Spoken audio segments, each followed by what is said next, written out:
Terima kasih Fadli. Assalamualaikum warahmatullahi wabarakatuh. Selamat pagi, salam sejahtera untuk kita semua. Terima kasih atas kehadiran rekan-rekan. Isu yang kita bahas hari ini adalah isu yang ramai diperbincangkan terkait dengan persiapan Pilkada serentak 2015. Persoalan yang sangat esensial yang membuat Pilkada bisa tidak berlangsung kalau tidak ada ketersediaan apa yang akan kita bahas, yaitu persoalan anggaran Pilkada serentak 2015. Pengantar dulu bahwa Undang-Undang Nomor 8 Tahun 2015 yang merupakan perubahan dari Undang-Undang Nomor 1 Tahun 2015 tentang penetapan Perpu Nomor 1 Tahun 2014 tentang pemilihan gubernur, bupati, dan wali kota menjadi undang-undang.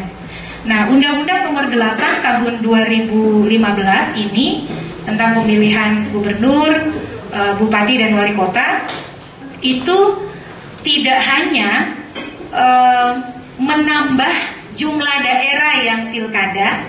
Jadi kalau Undang-Undang Nomor 1 Tahun 2015 kan hanya menyebutkan Pilkada serentak tahap pertama 2015 diikuti oleh daerah-daerah yang AMJ-nya berakhir pada tahun 2015. Lalu Undang-Undang Nomor 8 Tahun 2015 memberikan bonus tambahan keikutsertaan Pilkada serentak tahap pertama di 2015 menambah daerah-daerah yang berakhir masa jabatan AMJ-nya semester pertama 2016 ikut ke 2015. Itu adalah salah satu perubahan yang diberikan oleh Undang-Undang Nomor 8 Tahun 2015. Selain itu, Undang-Undang Nomor 8 Tahun 2015 juga mengubah sumber pendanaan secara umum. Kalau Undang-Undang Nomor 1 menyebut pendanaan pilkada bersumber dari APBN dan dapat didukung oleh APBD, Undang-Undang Nomor 8 membalikannya. Sumber pendanaan berasal dari APBD dan dapat didukung oleh APBN.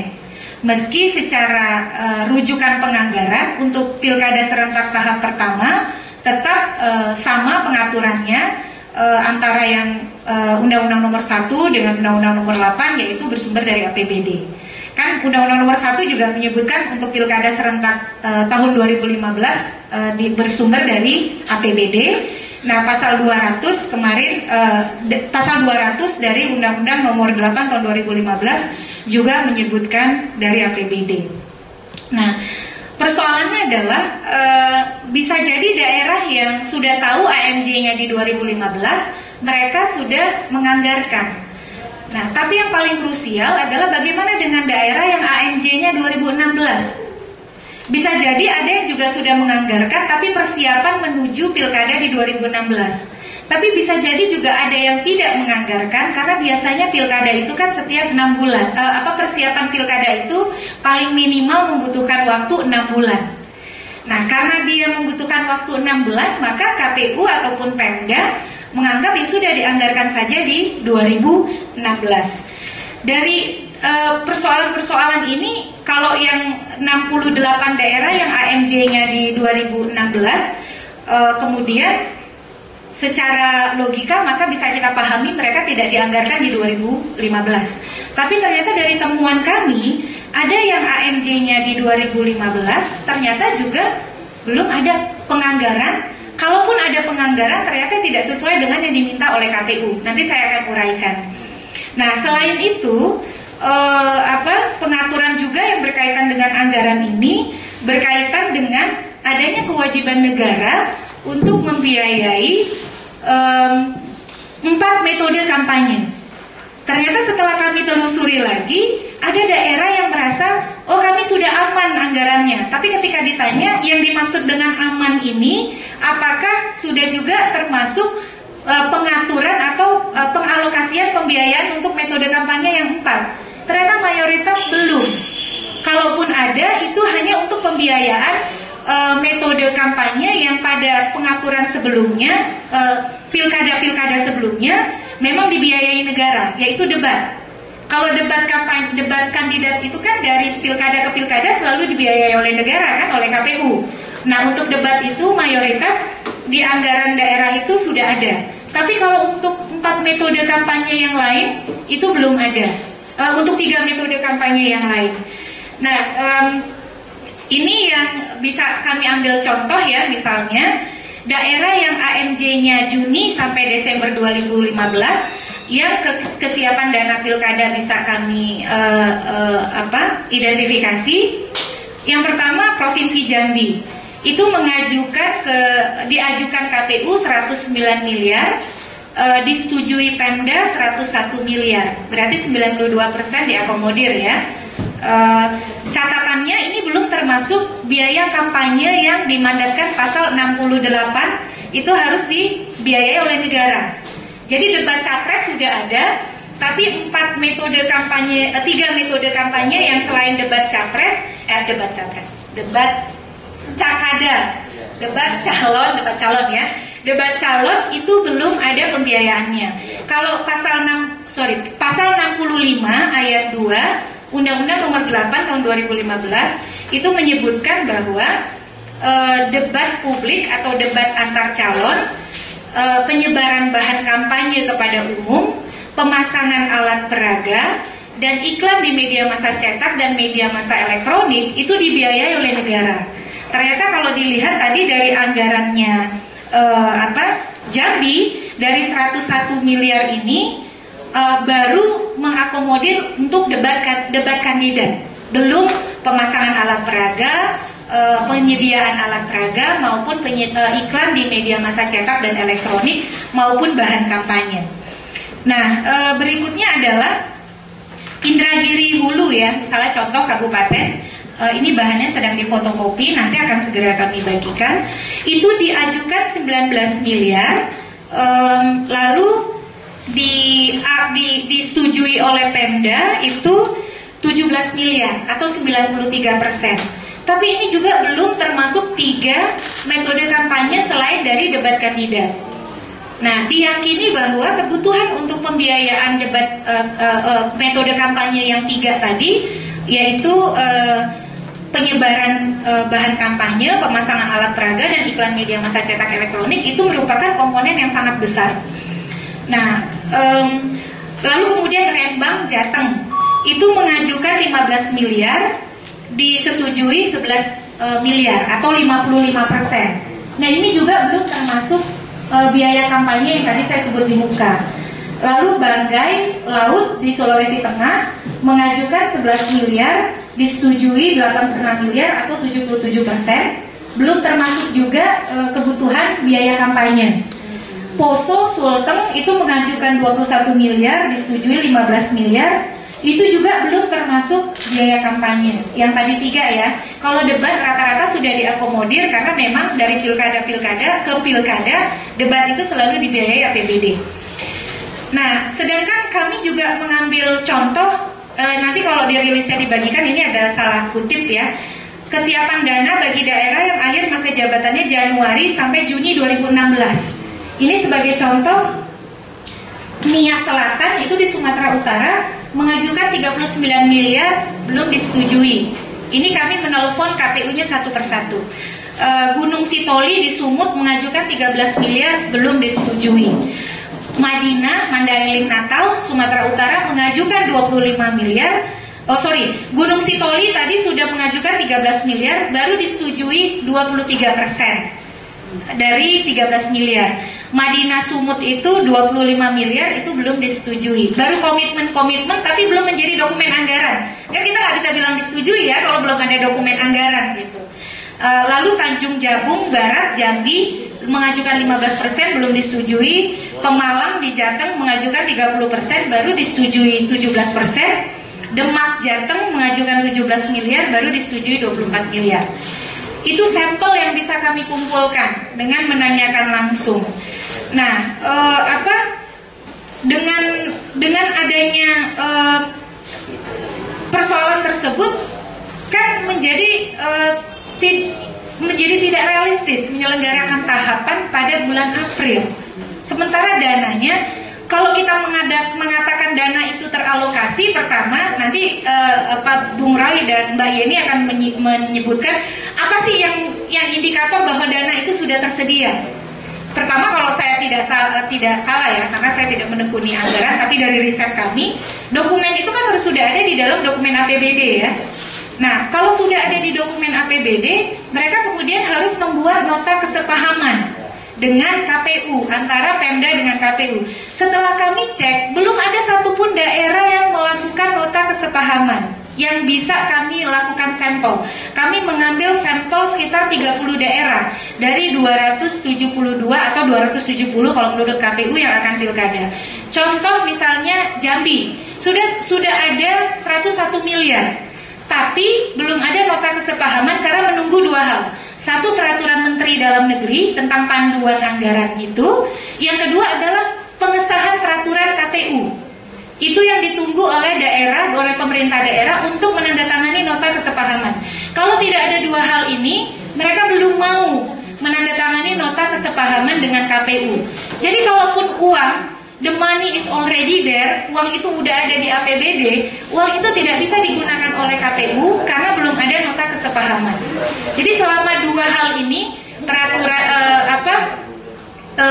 belum ada peraturan Menteri Dalam Negeri soal penggunaan anggaran pilkada, belum ada peraturan dari KPU, maka tidak bisa digunakan anggaran yang sudah dialokasikan ini. Nah, kalau teman-teman lihat, kalau kami mungkin ya dari Perludem, kalau situasinya begini terus, satu, kalau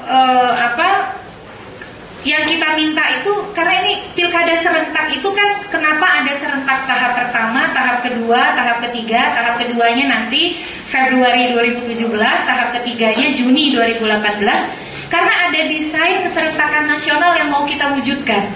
Tapi kalau sampai hari ini kepastian anggaran pun belum bisa kita pastikan, ya ini kita meragukan. Padahal dulu Kemendagri yang paling ngotot mengatakan, KPU kan jelas-jelas mengatakan waktu ideal atau waktu yang paling baik untuk pilkada April 2016. Sebagian besar fraksi di Komisi 2 mengatakan pilkada 2016 saja. Tapi Kementerian Dalam Negeri yang sangat meyakinkan publik dan terkesan ngotot bahwa pilkada bisa dilakukan 2015. Anggaran siap, penyelenggara siap, masyarakat siap, infrastruktur siap. Oleh karena itu Kemendagri harus ikut bertanggung jawab atas persoalan yang terjadi saat ini. Nah, memang untuk memastikan kesiapan daerah ini, KPU kan tidak boleh terlibat ya semestinya dalam persoalan ini. KPU mestinya tidak boleh dibebani oleh persoalan-persoalan yang terkait dengan ketersediaan anggaran, karena KPU adalah penyelenggara. Nah, tapi diperlukan adalah KPU agar KPU RI meminta kepada daerah untuk segera mengkonfirmasi berapa jumlah daerah yang sudah siap secara anggaran untuk menyelenggarakan Pilkada Serentak 2015 dan berapa daerah yang belum siap untuk penyelenggaraan pilkada. Yang kedua, jika berdasarkan kondisi sebagaimana dimaksud pada poin 1, pemerintah bersama DPR, pemerintah daerah dan DPRD, KPU dan KPU daerah mesti memastikan anggaran mana sih yang akan dipergunakan untuk penyelenggaraan Pilkada Serentak 2015. Apabila menggunakan APBD dan atau APBN, maka anggaran tersebut mesti memastikan konsolidasi lembaga penyelenggara solid, pendidikan pemilih yang merata, sosialisasi berjalan maksimal, logistik pemilu terpenuhi. Karena ada usulan agar anggaran itu tidak, misalnya diminta oleh KPU contoh 17 miliar, tapi daerah mengatakan kami tidak bisa memberikan lebih dari 10 miliar. Terima, pokoknya penyelenggara pemilu harus terima. Padahal satu sisi ada anggaran yang membengkak karena harus membiayai biaya kampanye kan. Kalau dulu 10 miliar bisa jadi cukup, kalau sekarang membiayai kampanye, sementara biaya kampanye itu sangat besar, terutama iklan. Nah, akhirnya apa? KPU mengorbankan pemilih dengan mengurangi biaya untuk sosialisasi, mengurangi biaya untuk pendidikan pemilih. Kalau surat suara kan nggak mungkin ya dikurangi, masa surat suara warna harus dibuat hitam putih. Nah, jadi akhirnya yang terkena dampak dari politik anggaran daerah ini adalah pemilih yang sifatnya adalah penguatan kapasitas pemilih, sosialisasi dan lain sebagainya, itu tidak bisa dilakukan secara maksimal. Nah, yang terakhir ini agak call tinggi ya. Kalau memang pemerintah DPR tidak bisa memastikan dan daerah pendanaan untuk pilkada serentak, karena sekali lagi pilkada serentak ini didesain dengan sebuah maksud menuju keserentakan nasional. Kalau menurut skenario kita kan 2022. Maka lebih baik pilkadanya ya diundur saja ke Juni 2016. Karena kalau misalnya mengatakan oke, yang AMJ-nya 2016 kita tunda ke 2016 saja, atau daerah yang belum ada anggarannya kita tunda ke 2016. Ini sesungguhnya mengkhianati desain dan semangat kita ingin mewujudkan pilkada serentak 2016. Dan sekali lagi persoalan seperti ini mengkhianati semangat publik, mengkhianati publik. Publik kan diombang-ambing di antara ketidakpastian soal suksesi dan sirkulasi elit daerah, termasuk juga peserta pemilu. Peserta pemilu ini sudah pertama yang AMJ-nya 2016 kan, kalau desain pilkada serentak tahap pertama ikut 2017 kan, dimajukan ke 2015. Nah, jadi kalau memang tidak bisa memastikan ini, pendekatannya tidak boleh parsial. Sebaiknya diundur semuanya saja ke Juni 2016. Itu saja Mbak pengantar. Kalau mohon maaf langsung pernyataan sikap nih dari Perludem.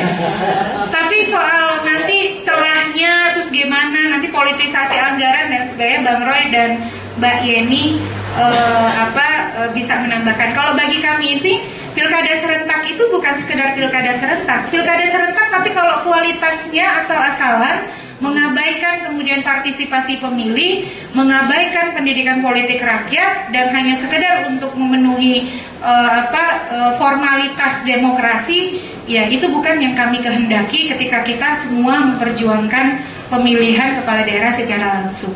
Terima kasih. Baik, terima kasih Mbak Titi.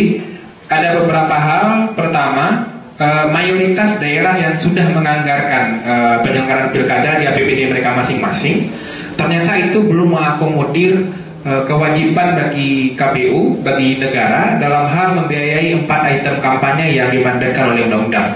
Nah, ini kalau tetap dibiarkan, tidak diberikan kepastian, tidak diperbaiki, juga mungkin akan menimbulkan persoalan di kemudian hari. Dalam artian ketika aktivitas kampanye dicetak melalui media cetak elektronik dan alat peraga kampanye serta bahan kampanye tidak dibayar oleh negara, ini tentu juga akan menimbulkan masalah baru nanti ketika masa kampanye kepala daerah. Nah, yang kedua, tadi disampaikan bahwa kalau memang tidak pemerintah ataupun DPR tidak bisa memastikan terkait dengan anggaran untuk penyelenggaraan pilkada 2015 ini, dengan segala perhitungannya sebaiknya semua pilkada Desember 2015 ditunda saja ke Juni 2016 sebagaimana dulu diusulkan oleh masyarakat sipil ketika proses revisi undang-undang ini dilaksanakan oleh DPR. Nah, itu beberapa hal tadi yang disampaikan oleh Mbak Titi. Berikutnya kita ingin lihat bagaimana sebenarnya atau apa jalan keluar yang tersedia melihat kondisi hari ini dari perspektif logika anggaran, penyusunan anggaran. Apakah masih memungkinkan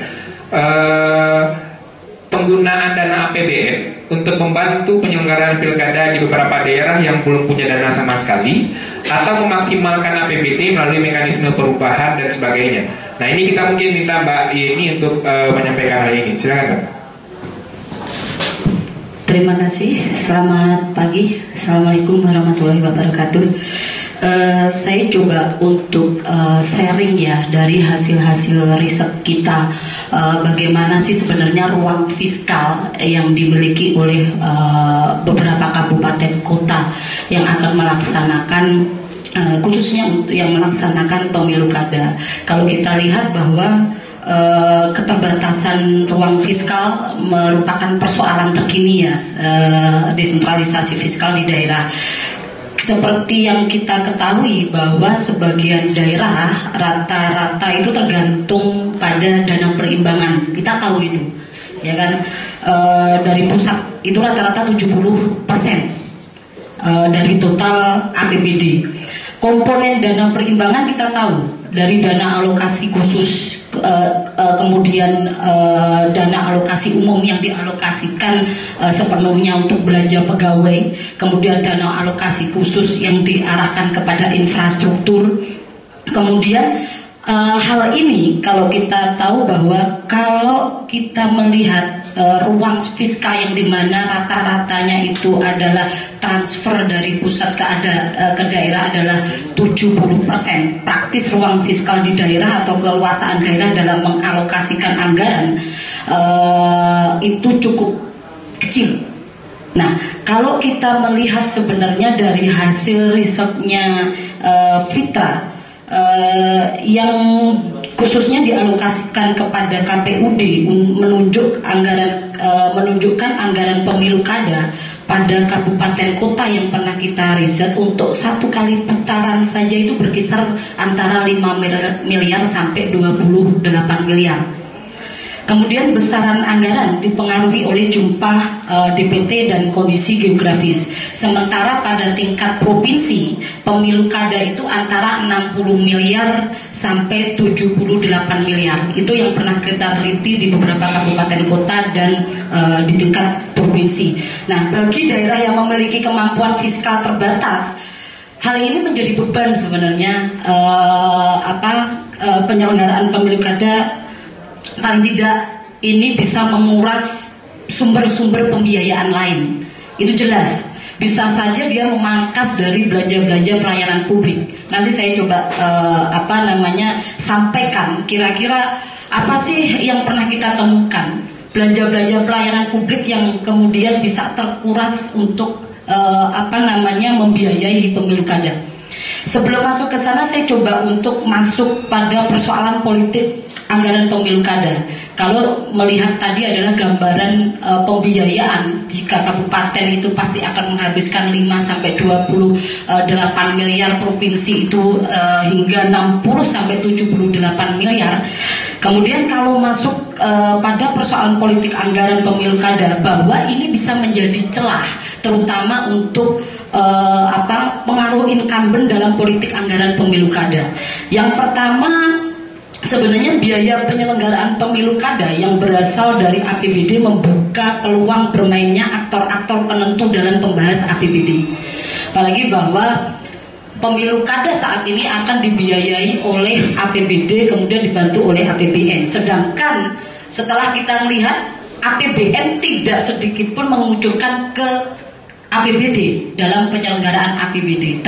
Otomatis bahwa penyelenggaraan pemilu kada itu murni dari APBD. Nah, seperti kita ketahui bahwa aktor kunci dalam pembahasan anggaran itu terdiri dari kepala daerah selaku pemegang kekuasaan anggaran, Sekda sebagai pejabat pengelola keuangan daerah, kemudian DPRD yang memiliki fungsi anggaran, dan KPUD dalam hal ini sebagai kuasa pengguna anggaran. Nah, biasanya KPUD ini sering tersandera dengan penentuan anggaran pemilu kada karena tergantung pada persetujuan kepala daerah yang sering kali juga merupakan calon incumbent. Itu yang kita coba teliti di beberapa kabupaten kota. Kenapa mata anggaran yang diusulkan oleh KPUD itu sering tersandera? Yang tadi disampaikan oleh Mbak Titi, ya kan, ada yang setujui, ada yang tidak. Ini persoalannya adalah berhadapan dengan politik anggaran di tingkatan daerah. Nah, kemudian yang kedua mengenai pengaruh incumbent dalam politik anggaran pemilu kada ini, pengaruh incumbent menjadi semakin kuat bila mana partai pendukung incumbent merupakan mayoritas dari partai-partai DPRD. Mungkin teman-teman dari Perludim bisa memperkuat ya, kira-kira incumbent di 204 plus 68 yang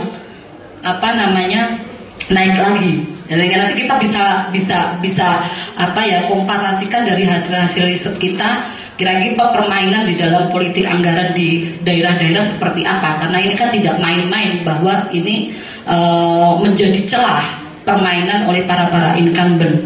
Nah, kemudian yang ketiga, soal tahapan pemilu kada, hasil temuan kita bahwa ini tidak selaras dengan mekanisme penganggaran.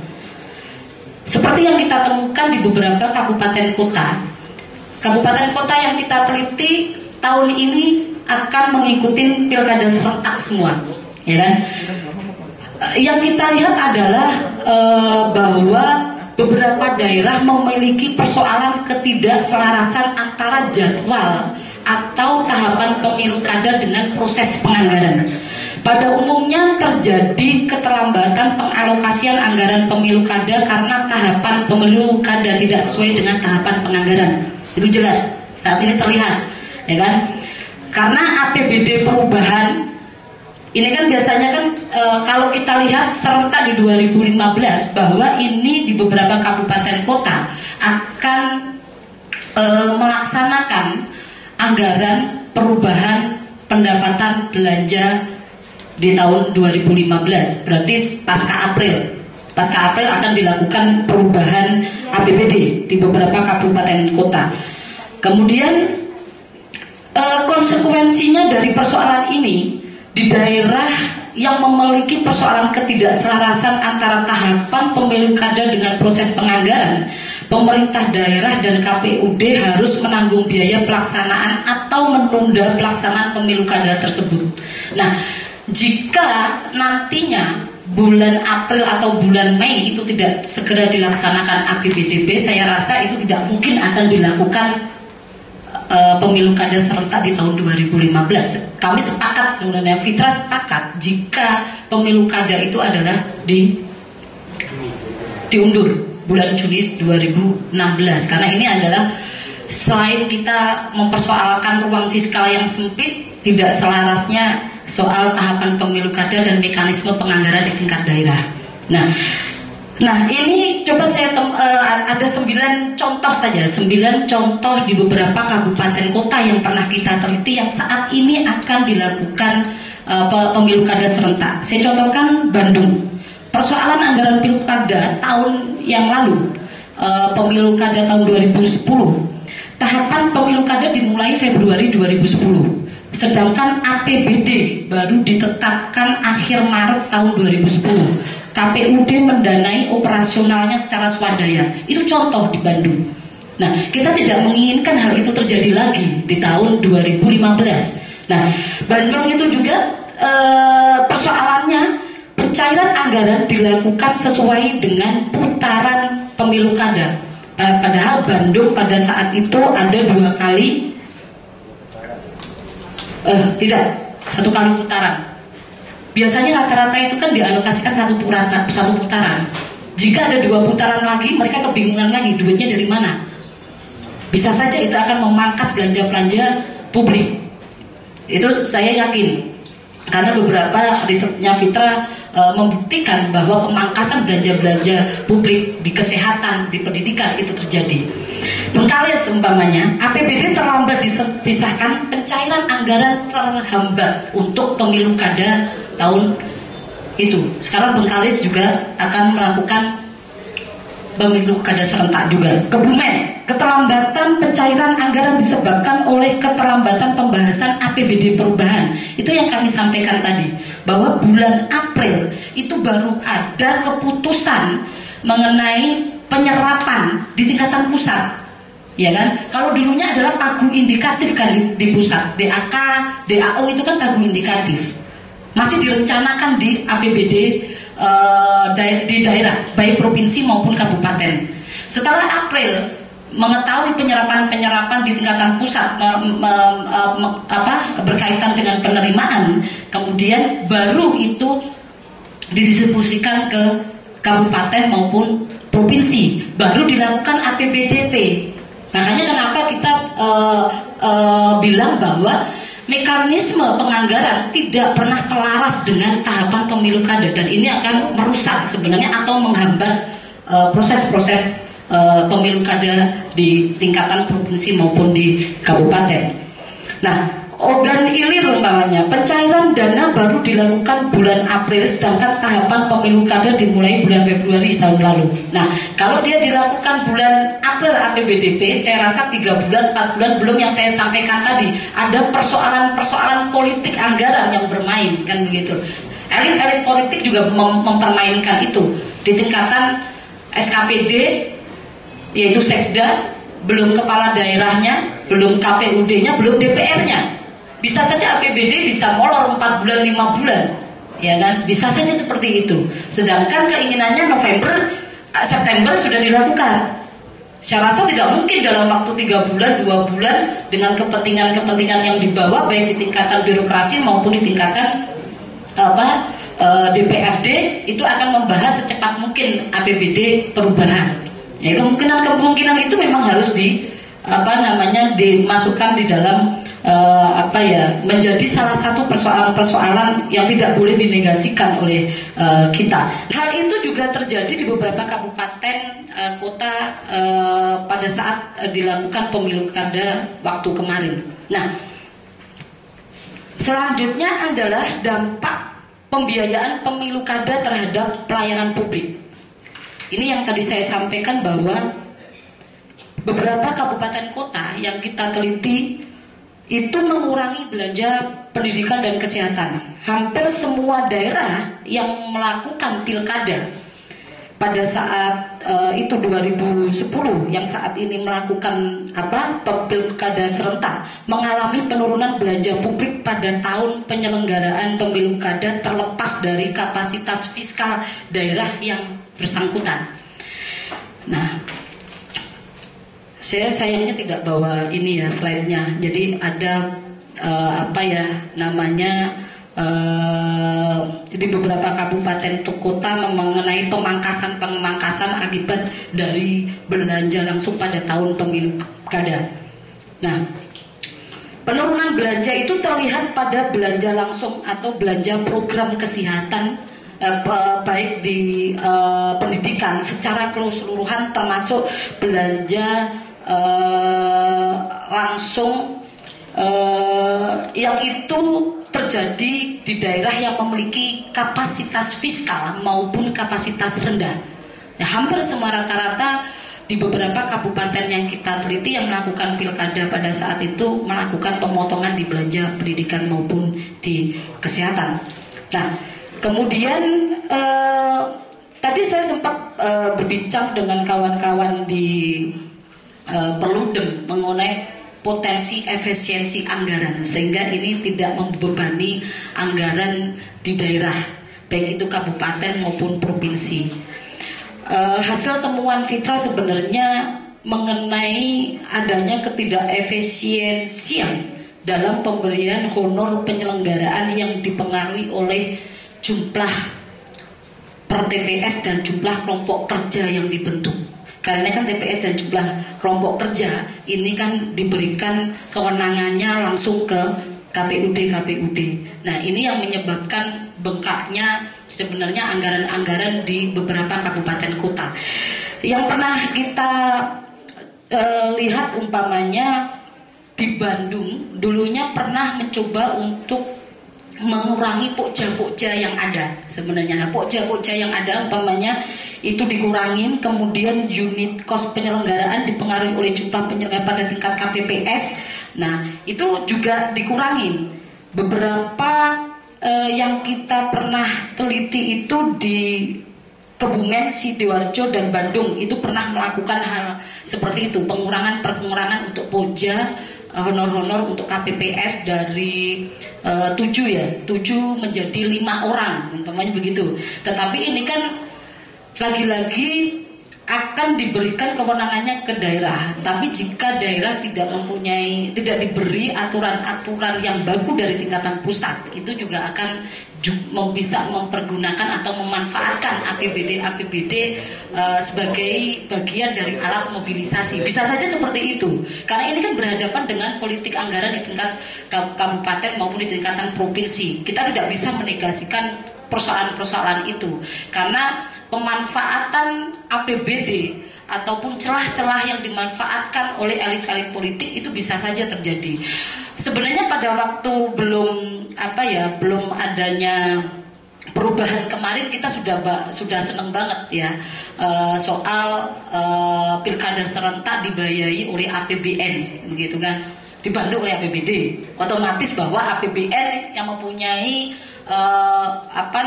memberikan sumber penuh soal pilkada, ternyata sekarang dibalik begitu. Nah, ini yang menjadi persoalan yang kita inginkan bahwa ini harus dirubah, bukan gitu. Seperti apa? Kalau ruang fiskalnya aja hampir semua kabupaten kota. Kita meneliti di 524 kabupaten kota. Yang kaya itu hanya 60 kabupaten kota saja. Selebihnya daerah miskin. Ya kan? Kalau 70-80% habis untuk urusan birokrasi, 20%-nya untuk pelayanan publik. Kalau pada saat menjelang pilkada, mau duitnya dari mana? Kalau tidak memangkas di belanja-belanja pelayanan publik. Pasti itu, tidak mungkin tidak. Karena 70%, 80% sudah masukkan ke birokrasi, gitu. Belanja pegawainya sudah ke arah sana semua. Rata-rata di beberapa kabupaten kota 60-70% itu habis untuk urusan belanja pegawai. Dari sekitar 524 kabupaten kota dikurangi 60 kabupaten kota yang kaya. Selebihnya miskin. Ruang fiskalnya hanya sekitar antara 5-15%. Nah, kita bisa bayangkan kalau satu putaran saja menghabiskan 5-28 miliar, apalagi 2 putaran, kan gitu. Duitnya dari mana lagi, ya kan? Nah, itu yang kita khawatirkan. Di luar beberapa hal yang tadi yang saya sampaikan, sudah kecil duitnya, sudah memotong beberapa belanja pelayanan publik, ya kan? Kemudian sudah dimainkan juga oleh para elit-elit politik, begitu.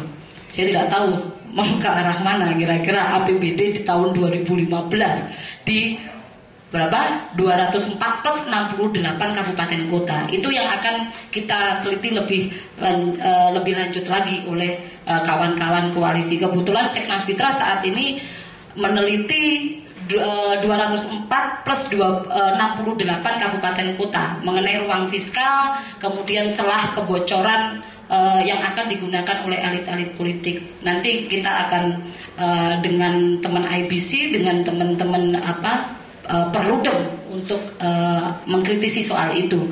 Bagaimana untuk tidak lanjut ke depannya. Nah, kami sepakat sebenarnya bahwa lagi-lagi menyepakati tadi Mbak Titi sudah statement politiknya, sikap politiknya sudah disampaikan, sikap politiknya Fitra bahwa untuk pilkada serentak 2015 karena keterbatasan anggaran, karena berhadapan dengan persoalan ketidakselarasan antara mekanisme penganggaran dan tahapan pemilu kada di tingkatan kabupaten kota, saya rasa ini harus diundur di Juni 2016 sambil kita mau mencari kira-kira pendanaannya dari mana. Kita berkeinginan bahwa pendanaannya adalah dari APBN, sehingga ini tidak akan mengurangi pelayanan publik di tingkatan kabupaten kota. Bahwa pelayanan publik ujung tombaknya di kabupaten kota itu tidak diganggu oleh pemilu kada yang seharusnya menjadi kewajiban pusat untuk mendanainya. Itu dari Fitra. Terima kasih. Baik, terima kasih Mbak Yeni. Memang dulu dari awal ketika mengkritik bahwa pelaksanaan pajak pilkada itu masih dengan APBD, banyak permainan antara kepala daerah dengan DPRD, apalagi si kepala daerah adalah calon incumbent atau dia tidak bisa mencalonkan diri lagi. Nah, permainannya bisa saja untuk kepala daerah yang tidak bisa mencalonkan diri lagi itu biasanya menahan-nahan proses penganggaran untuk pilkada. Nah, itu politik anggaran yang memang tidak sehat jika memang proses penyelenggaraan pilkada dibebankan kepada APBD. Nah, kita sedikit tenang ketika proses penyelenggaraan pilkada di Perpu kemudian disahkan menjadi Undang-Undang 1 2014 dibebankan kepada APBN. Tapi entah kenapa ketika revisi pada Februari yang lalu menjadi Undang-Undang 8 2015 itu kembali beban pilkada itu diberikan kepada APBD. Nah, Mas Roy mungkin bisa menjawab terkait dengan kondisi hari ini, apa mungkin akan bisa dilakukan oleh Kemendagri, pemerintah, DPR dengan Komisi 2 ataupun KPU yang akan segera, yang semestinya sudah memulai tahapan pilkada mulai besok 15 April jika kita merujuk ke PKPU, sementara anggarannya belum ada. Nah, ini bagaimana nih Mas? Iya, sebenarnya mau ingin mengurai banyak sebetulnya, tapi kita coba lihat satu persatu ya. Teman-teman media sekalian yang saya hormati, bahwa kalau kita melihat polemik ini kan harus kita lihat dari kronologis dari proses pembuatan undang-undang, di mana secara psikologis itu berimplikasi terhadap proses penyusunan anggaran di daerah. Tadi sudah diurai bahwa persoalan-persoalan terkait pilkada serentak ini terkait mengenai anggaran, paling tidak ada tiga hal ya yang saya bisa baca. Pertama, terkait dengan daerah yang belum sama sekali menetapkan nomenklatur belanja hibah dalam APBD-nya. Jadi APBD sudah ditetapkan, tapi di situ belum ada alokasi untuk pilkada serentak. Kedua, persoalan adalah ketidakcukupan anggaran. Ketidakcukupan ini maksudnya adalah dari anggaran yang dibutuhkan KPU yang dialokasikan hanya sekian persen, katakanlah dari 100% hanya 80% atau 70%. Lalu ada tuntutan alokasi yang juga dimasukkan dalam undang-undang pemilu yang harus juga didanai oleh APBD. Nah, teman-teman coba kita urai satu persatu. Lalu kemudian dari situ kita bisa akan menemukan solusinya. Secara prinsip, anggaran itu boleh dikeluarkan ketika sudah memiliki landasan hukum yang jelas. Nah, landasan hukum ini bisa terkait dengan mandatori yang undang-undang, misalnya dana pilkada harus didanai lewat APBD, itu landasan hukum. Maka mesti harus dialokasikan dan dikeluarkan. Nah, APBD tentu teman-teman tahu bahwa secara hukum sah secara politik bila disepakati antara DPRD dan pemerintah dan kepala daerah. Tetapi kalau tidak disepakati oleh salah satu pihak, anggaran itu nggak berhenti, tetap berjalan dia.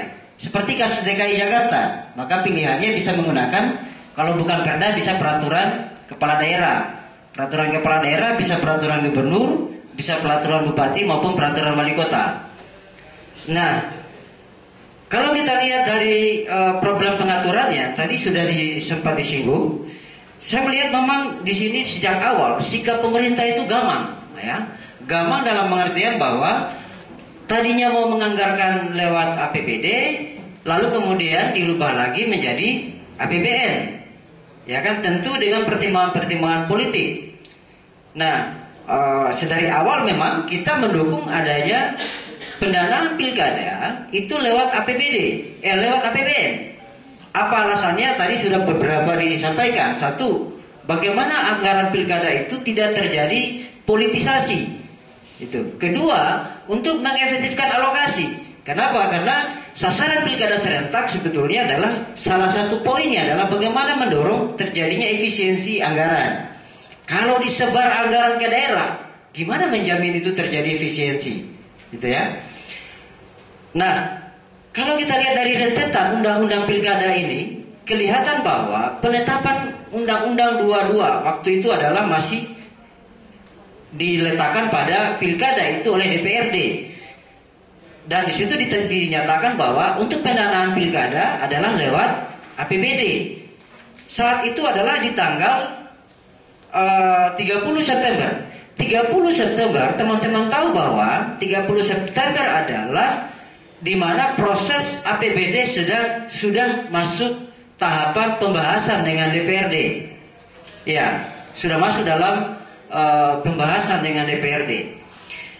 Lalu kemudian, ya karena pilkadanya DPRD, memang kalau pilihannya lewat APBD, memang tidak akan tidak secara alokasi untuk pemilihannya kecil, tapi bicara soal politisasi dan APBD itu akan besar mengurus anggaran.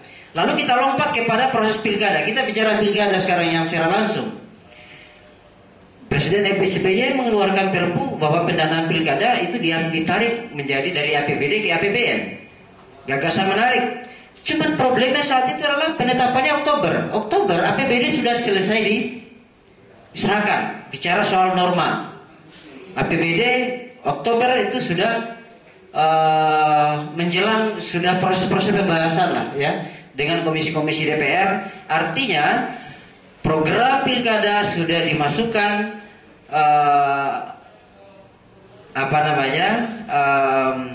atau tidak dalam proses APBD itu. Ketika kita bicara soal Perpu yang ditertib 2 Oktober itu sudah bicara soal siklus anggaran, itu sudah dalam proses pembahasan anggaran. Nah terakhir kan kemudian berubah lagi menjadi Undang-Undang 8 2015. Nah ini memang pengaturan umum dalam pendanaan pilkada, di mana anggaran pilkada itu akhirnya dikunci didanai oleh APBD dan didukung oleh APBN.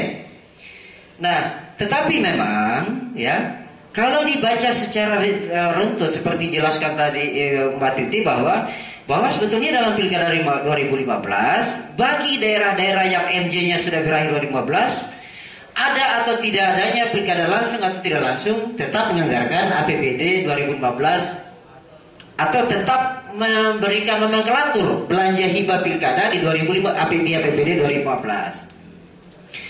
Sebab di undang-undang sudah sebetulnya sekalipun terjadi perubahan-perubahan untuk secara normal pengaturan umum dalam pendanaan pilkada lewat APBD atau APBN, tetapi memang secara khusus atau lex spesialis ya, bahwa dari perubahan-perubahan undang-undang itu memang untuk pilkada serentak 2015 wajib dialokasikan lewat APBD.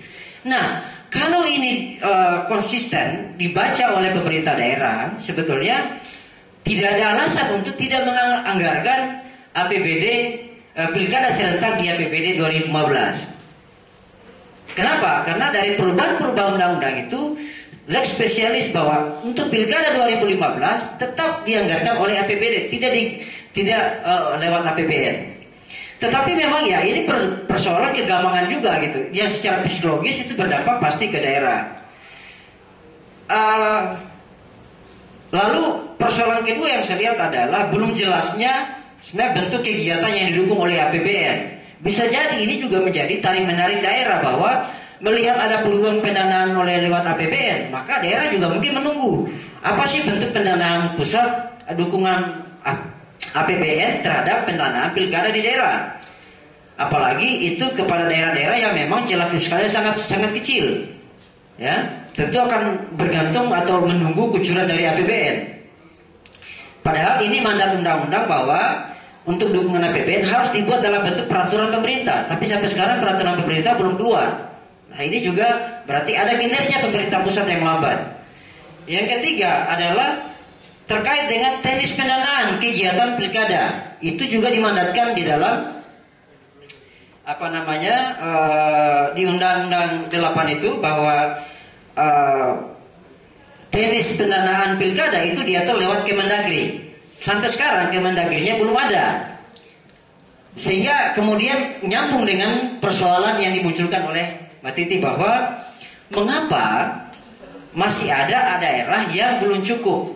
Salah satunya adalah di undang-undang dimandatkan bahwa ada 4 metode kampanye yang harus didanai oleh APBD, gitu ya. Nah, di APBD saat ini di dalam pendanaan yang disusun oleh KPUD memang belum memasukkan soal anggaran untuk metode kampanye para kandidat yang difasilitasi oleh KPUD dengan pendanaan APBD. Sebab apa? Sebab aturan teknis itu masih mengacu kepada Permendagri 57 tahun 2009. Ya. Nah, Permendagri ini masih mengacu kepada Undang-Undang 32 tahun 2004 tentang pemerintah daerah. Nah, sehingga apakah ini kemudian Permendagri ini batal demi hukum? Ya, saya kira juga tidak, tetap bisa dipakai. Tinggal kemudian mestinya memang Kemendagri segera melakukan penyesuaian Permendagri, tapi hari ini juga belum dikeluarkan oleh Kemendagri. Ini lagi satu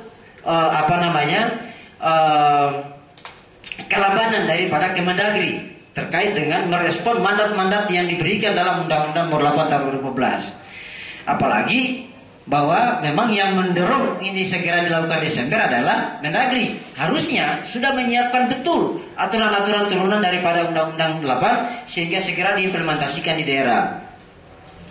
Nah, teman-teman sekalian, kembali lagi bahwa sebetulnya kalau dilihat dari tentang undang-undang tadi, tidak ada alasan memang daerah untuk tidak mengalokasikan. Sebab jadi bukannya tidak ada will dari pemerintah pusat, terlalu lama ini Kemendagri. Dari bacaan saya ya, sebetulnya ada will, cuman lambat. Kenapa? Karena sedari awal Mendagri sudah mengeluarkan yang namanya Peraturan Mendagri Nomor 37 Tahun 2014 tentang pedoman penyusunan APBD tahun 2015. Di dalam lampiran 5 poin 23 Permendagri tersebut, di situ memang sudah menghimbau kepada daerah untuk mengalokasikan belanja kegiatan pilkada yang itu disesuaikan dengan kebutuhan yang ada. Sehingga tadi bicara soal problem belum dicantolkan, harusnya sudah harus dicantolkan. Baru kita masuk pada persoalan kedua, bahwa bagaimana dengan APBD ketika tidak cukup. Nah, kalau persoalan tidak cukup, itu persoalan berikutnya. Tapi yang penting sekarang adalah apakah nomenklatur belanja hibah itu ditetapkan dengan perda sehingga legalitasnya jelas, gitu. Nah, ini yang mesti harus kita jawab. Soal daerah yang belum punya tadi aspek legalitas, sebetulnya juga punya jawaban dan punya ada upaya untuk bisa mengatasi hal itu. Kalau melihat polemik sekarang ini, misalnya tadi terkait dengan daerah yang belum sama sekali mengalokasikan atau menetapkan belanja hibah dalam pilkada, salah satu cara untuk mengatasinya adalah bisa dengan APBD itu sendiri, ya, APBD di daerah. Sekarang kan yang kita butuhkan adalah apa dasar regulasinya, gitu loh. Itu bisa dilakukan yang namanya kepala daerah, ini lagi, kepala daerah bisa mengeluarkan revisi peraturan kepala daerah tentang penjabaran APBD 2015, di mana di situ disebutkan bahwa boleh saja mengeluarkan alokasi anggaran mendahului perda APBD, perda perubahan APBD. Itu ada secara regulasi bahwa boleh daerah mengeluarkan APBD untuk alokasi yang baru sebelum perubahan APBD. Lagi-lagi ada syaratnya. Syaratnya adalah soal kemendesakan. Pertanyaannya adalah apakah anggaran pilkada itu, atau apakah pilkada itu sesuatu yang mendesak? Oke, kalau itu sesuatu yang mendesak, maka pertanyaan kedua, kenapa tidak dari awal? Tapi lagi-lagi kalau kita kembali ke belakang, memang ini perdebatan. Oke, sekarang bahwa kalau pilkada sesuatu yang mendesak, maka bisa saja daerah mengalokasikan dalam APBD perubahan dan anggarannya bisa dikeluarkan lebih awal tanpa menunggu yang namanya perda APBD perubahan. Apa langkah-langkah yang dilakukan? Yaitu menetapkan peraturan kepala daerah tentang perubahan penjabaran APBD 2015 tanpa harus mendapat persetujuan DPRD. Cukup kepala daerah memberitahukan kepada DPRD. Langkah yang kedua adalah menyusun yang namanya RKA, ya, rencana kerja anggaran SKPD di dalam dan mengesahkan yang namanya daftar pelaksanaan anggaran di dalam nomenklaturnya PPKD. Biasanya belanja hibah itu masuk di dalam Satker PPKD, yaitu pejabat pengelola keuangan daerah. Lalu di situ memasukkan yang namanya belanja hibah. Dan yang terakhir adalah menampung. Jadi istilahnya adalah dari pengeluaran yang mendahului tadi itu dicatat dengan baik, ya. Lalu kemudian dimasukkan dalam perubahan APBD. Seperti itu. Nah, memang secara regulasi dan secara teknis itu memang diatur di dalam peraturan perundang-undangan. Ada celah di sini sebetulnya bagi daerah. Lagi-lagi memang ini will, ya, will bagi daerah. Kalau serius maka dalam waktu sebulan bisa saja dilakukan. Praktek ini sebetulnya sudah berjalan, ya, sudah berjalan, baik terkait dengan untuk pengeluaran yang mendahului APBD perubahan untuk belanja pilkada maupun belanja-belanja lain. Misalnya saja ketika pilkada Pilgub Provinsi Kalimantan Timur tahun 2013 kemarin, saat itu memang tidak di APBD belum dicantumkan untuk dana Pilgub. Nah, maka kemudian saat itu gubernur mengeluarkan yang namanya peraturan gubernur tentang perubahan penjabaran APBD tahun 2013. Di dalamnya memasukkan yang namanya anggaran untuk pilkada 2013 dengan yang didahului pengeluarannya didahului sebelum perda perubahan itu ditetapkan. Jadi secara regulasi sebenarnya peluang-peluang itu ada. Sekarang adalah melihat pada aspek-aspek tadi, bicara momentum. Apakah dengan momentum yang saat ini itu bisa dilakukan, ya? Tentu kalau pertanyaan bisa dilakukan, kembali lagi adalah ada dua di sini. Pertama, kepala daerah apakah bersedia? Kedua, bagaimana Mendagri harusnya intens melakukan evaluasi atau monitoring terhadap daerah-daerah agar segera membuat yang namanya peraturan kepala daerah. Yang ketiga, yang kedua adalah melihat aspek kecukupan anggaran. Ini lagi seperti yang disampaikan oleh Mbak Yeni bahwa ya ini memang persoalan ada persoalan-persoalan misalnya lambannya pencairan anggaran pilkada dari daerah ke KPU, tapi juga itu dipengaruhi oleh lambannya pencairan dari pusat ke daerah. Nah, itu juga perlu diantisipasi dan itu memang mungkin bisa disampaikan oleh Mendagri kepada Menteri Keuangan agar mempercepat alokasi DAU kepada daerah agar kemudian anggaran itu tersedia di daerah. Nah,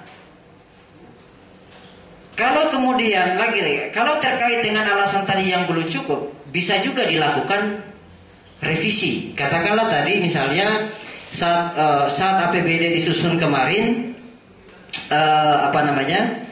belum memasukkan yang namanya biaya kampanye untuk dengan 4 metode, ya. Nah, bisa itu. Nah, solusinya adalah melakukan pergeseran anggaran. Jadi gini, anggaran untuk misalnya pelantikan kepala daerah, ya, yang itu belakangan itu bisa dimajukan, digeser lebih awal. Nanti di dalam perubahan APBD atau kepala daerah mengajukan yang namanya perubahan peraturan kepala daerah tentang penjabaran APBD, itu memasukkan lagi anggaran atau item-item baru. Nah, kalau tidak cukup anggaran, bisa menggunakan yang namanya belanja pos anggaran tak terduga atau menggunakan efisiensi atau penghematan dari belanja-belanja di SKPD. Dan yang ketiga, bisa menggunakan yang namanya kas anggaran daerah yang tersedia, gitu. Jadi itu solusi-solusi. Nah, cuman kembali lagi bahwa memang dengan situasi yang seperti ini memang akan melahirkan akan memunculkan potensi ketidakefektifan dalam penganggaran. Salah satunya tadi bisa akan menerabas belanja-belanja publik dan sebagainya. Kemudian penganggaran yang cepat tanpa perhitungan yang matang bisa memunculkan markup-markup anggaran, gitu. Jadi ini hal-hal yang memang tetap akan berdampak pada kekacauan dalam pengelolaan keuangan daerah.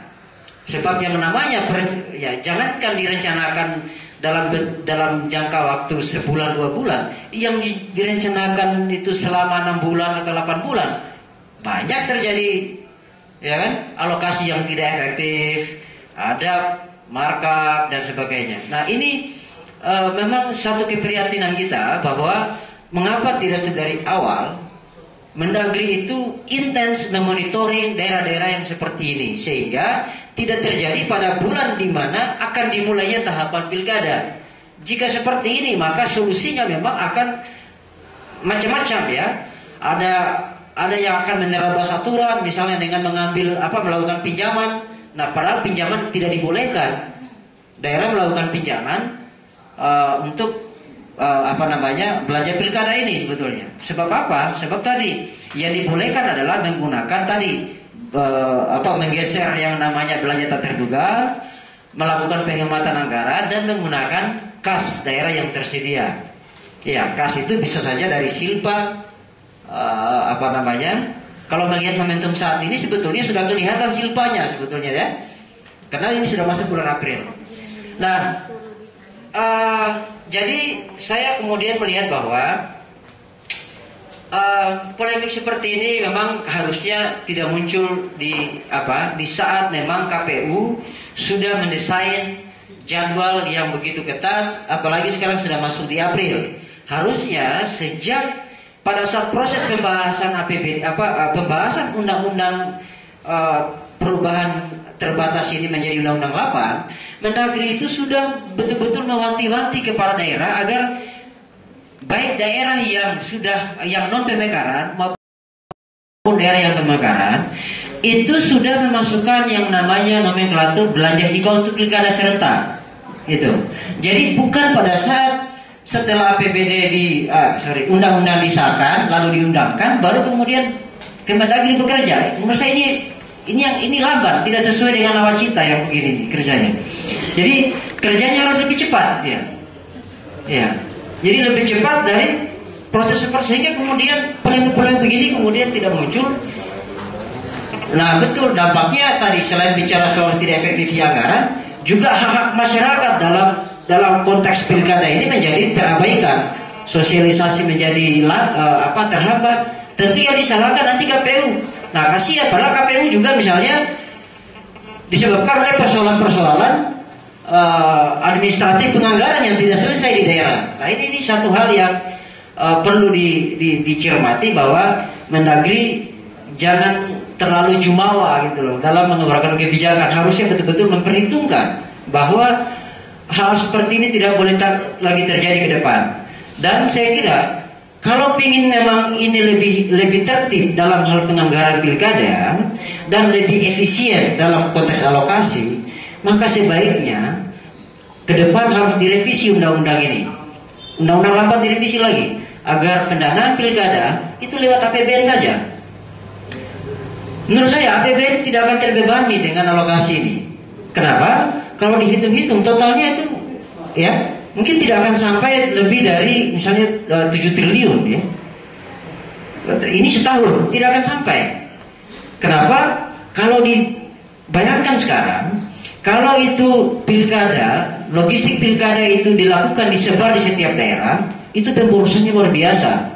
Kita bayangkan sekarang misalnya dengan logistik pemilu. Saat ini sel logistik pemilu saya jempol KPU.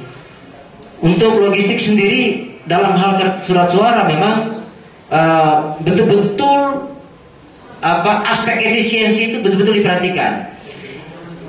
Nah, kalau kemudian surat suara pilkada nasional itu diadakan secara nasional, itu lebih hemat ketimbang per daerah. Sebab per daerah rata-rata tidak memiliki yang namanya vendor-vendor yang berkualitas. Bahkan daerah-daerah itu justru mengadakan juga ke Jakarta, ke daerah-daerah Jawa gitu. Dan harganya itu lebih tinggi. Pada akhirnya juga akan terjadi perbedaan kualitas surat suara. Ada yang mewah, ada yang ya seperti yang dulu surat suara pilkada DKI. Menurut saya surat suara kok mewah-mewah begitu ya. Harusnya kan dia sederhana saja. Nggak perlu pakai yang melamin dan itu kemudian membuat anggaran itu menjadi membengkak. Selain bicara soal honorarium dan sebagainya, tetapi logistik pilkada kalau dilakukan dilakukan secara nasional itu akan lebih murah dan lebih efisien. Dan kontrolnya itu bisa ke KPU kalau kemudian alokasinya itu lewat APBN. Memang kalau lewat APBD ya akan susah bagi KPU untuk melakukan, KPU RI ya, untuk melakukan kontrol itu. Pada akhirnya hanya memberikan panduan, tapi tentu pelaksananya ada di KPU-KPUD. Itu barangkali yang bisa saya jelaskan bahwa secara regulasi intinya bisa dilakukan lewat APBD, tetapi lagi-lagi itu kalau kepala daerahnya betul-betul serius memikirkan anggaran pilkada ini, dan Mendagri itu memfasilitasi dengan cepat proses pembuatan peraturan kepala daerah ini. Ya, artinya setiap jam, setiap hari Mendagri itu memberikan memonitoring ya proses pengeluaran anggaran yang mendahului perubahan APBD melalui perubahan peraturan kepala daerah tentang penjabaran APBD tahun 2015. Itu solusinya. Lalu bagaimana menggeser perubahan-perubahan alokasi tadi tanpa harus menerabas anggaran publik yang jor-joran ya. Tentu memang dampaknya akan menerabas anggaran publik karena sedari awal memang belanja itu sudah dialokasikan. Sekarang akan digeser atau ditarik sebagian untuk alokasi pilkada. Ya, terakhir tadi tentu bagaimana dipikirkan kembali soal pendanaan pilkada ini agar alangkah lebih baik kalau itu menggunakan dana APBN. Itu tinggal bagaimana instrumen katanya ingin membuat politik anggaran yang sehat ya. Kalau seperti itu maka sebaiknya memang jangan di daerah tapi di pusat, sehingga kontrol Mendagri juga tidak begitu tidak begitu jauh sampai kemudian melihat irama politik dewan dan kepala daerahnya, tapi lebih pada mendinamisir kondisi keamanan dan ketertiban di daerah. Demikian saya kira. Terima kasih. Ya, terima kasih Mas Roy. Setidaknya tetap rekomendasi bahwa pengembalian penganggaran pilkada kepada APBN bisa menjadi salah satu prioritas dalam perbaikan regulasi pilkada ke depan. Sebelum ke teman-teman, Pak Titi ada sedikit perbaikan terkait dengan daerah yang sudah menganggarkan pilkada terkait angka tadi. Silakan, Pak. Ya, ini menjelaskan kenapa kebanyakan peneliti Perludem itu masuk fakultas hukum ya, karena matematikanya jeblok dan fisik ya. Makanya ada Mbak Yeni sama Bang Roy. Mohon maaf, karena tadi ada beberapa Excel ketika memindahkan dia datanya berubah, walaupun ini nggak bisa jadi excuse. Koreksi persentasenya saja. Jadi kalau yang Jambi itu persentasenya sudah benar 92%, detailnya 92,66%. Itu Jambi. Indragiri Hulu di Riau itu bukan 93 tapi 89,47%. 89,47%. Kalau Rembang, Jateng itu 73,33%. Nah, Banggai Laut di Sulteng itu 77,27%. Poso di Sulteng itu dianggarkan 71,42%. 71,42%. Jadi persentasenya ada yang kurang pas. Nah, menambahkan sedikit saja, poinnya adalah kalau dari diskusi kita, kalau saya boleh tambahkan adalah mestinya Kemendagri sebagai pihak yang paling mengatakan siap bahwa daerah bisa pilkada serentak tahap pertama pada 2015 menunjukkan bukti dan juga tindakan konkret atas pernyataan kesiapan tersebut. Ini untuk membuktikan bahwa argumentasi yang dibangun para pihak bahwa daerah tidak siap pilkada 2016 itu bisa dibantah, tidak siap pilkada di 2015 bisa dibantah. Indikator paling sederhana saja untuk menunjukkan kesungguhan dan tanggung jawab Kemendagri adalah soal Permendagri tentang penyusunan dan penganggaran serta penggunaan dan pelaporan pertanggungjawaban anggaran yang menggantikan tadi Permendagri nomor 57 tahun 2009. Kan sudah dijanjikan segera keluar, tapi sampai hari ini juga belum keluar. Jadi di mana kesungguhan Kemendagri dan Kemenkeu untuk menyukseskan dan betul-betul memastikan pilkada serentak ini 2015? Atau jangan-jangan memang menghendaki bahwa tidak pilkada serentak tahun ini begitu ya? Nah, yang kedua adalah kalau memang ada permasalahan, Kemendagri mestinya memberikan atau menemukan solusi. Jangan solusi ini dimintakan kepada KPU, karena KPU harus lepas dari politik anggaran semestinya. Dia bekerja sebagai penyelenggara, dan solusi ini bukan sekedar punya basis hukum, tapi basis hukum tapi tidak bisa digunakan karena tidak bisa dicairkan karena kewas-wasan teman-teman KPU daerah dan Panwas. Kita belum ngomongin anggaran pengawasan ya, ini baru anggaran penyelenggaraan. Kalaupun mereka bilang, kita tidak bisa berada pada kondisi merasa selalu was-was. Ini ada uangnya, tapi kemudian was-was pertanggungjawabannya. Karena kalau selesai pilkada biasanya banyak pihak yang mulai aktif melihat akuntabilitas, pertanggungjawaban. Kan kita tidak seru ya pilkada serentak sukses tapi habis itu beramai-ramai penyelenggaranya masuk bui misalnya. Karena kan logika-logika pertanggungjawaban akuntabilitas tadi Pak Roy juga sudah jelaskan, ini harus dijamin agar kalau penyelenggara kemudian tidak punya persoalan dengan yaitu tadi dasar hukum dan juga legitimasi dalam penganggaran dan pencairan anggaran. Nah, kalau misalnya juga serius ada solusi, misalnya oke, ada solusi diberikan dasar hukum dan lain sebagainya, pergeseran anggaran, atau bahkan misalnya sampai dana talangan dari APBN. Kalau saya pernah mendengar juga ada solusi itu. Tapi kalau mau bicara dana talangan, ya kapan bicaranya? Tahapan sudah di 17 April. Nah, kita ingin pilkadanya serentak berkualitas dan lain sebagainya. Kalaupun misalnya ada pinjaman atau talangan dari APBN, ya ini harus direalisasikan, dasar hukumnya harus jelas. Jangan sampai kemudian ini menjadi jebakan baru bagi penyelenggara pemilu, sehingga sukses menyelenggarakan pilkada juga sukses mengirim penyelenggara masuk hotel rodeo gitu. Jadi itu tambahannya, ini yang membuat kami sebenarnya gelisah gitu ya. Serius tidak kita menyiapkan penataan demokrasi lokal kita? Kalau memang kita mau serius, ya kita tunggu buktinya dari pemerintah dalam hal ini. Kalau memang kita ternyata tidak siap, ya kita mengakui. Jangan membuat kemudian masyarakat pemilih di daerah bimbang, kalau galau mungkin tensinya terlalu ini ya, kemudian melahirkan apatisme gitu, karena ketidakjelasan politik dan sirkulasi elit di daerah. Nah ini yang paling tidak boleh. Dan yang kedua juga harus ada kepastian hukum bagi penyelenggara, baik KPU maupun Panwas beserta jajarannya terkait penganggaran ini, yang bisa memberikan perlindungan hukum. Kalau melakukan manipulasi penyalahgunaan lain lagi ya, tapi terkait dengan anggaran pilkada 2015. Itu aja tambahannya. Terima kasih Pak Dwi. Ya, terima kasih Bapak Ibu narasumber. Silakan teman-teman kalau ada pertanyaan, pernyataan atau hal yang ingin diklarifikasi kepada narasumber, disilakan.